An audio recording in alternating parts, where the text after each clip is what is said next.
Hello, I'm Natalie here in the UT Gardens to give you a little bit of a summer update on how our All-American Selections trials are progressing.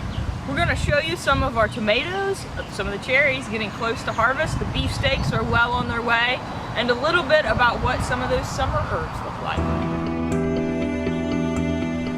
Around me we have a sea of basil. We have about 11 or 12 different cultivars that we're trialing this year.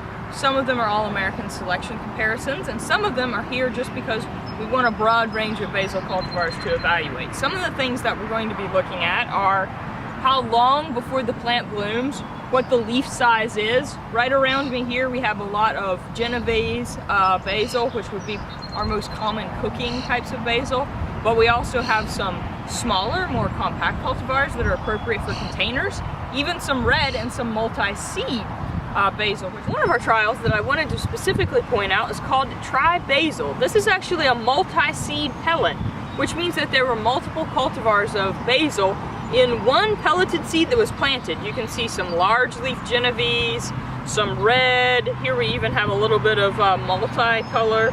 So with one seed you can actually get a great container plant that has a whole range of leaf color and shape.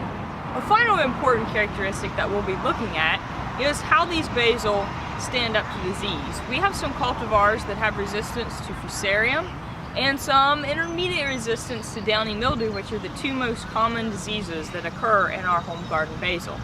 We don't really have any incidence of disease right now, but we'll be monitoring that closely as the season continues. Tomato trial area, we have about 25 different cultivars, ranging from some beefsteaks that have set fruit but are still growing, to some Campari and smaller cherries that are almost ready to harvest. This is an example of a Campari type tomato. You may see these in grocery stores. They're common in greenhouse production these days, but you can also grow them in your own home garden.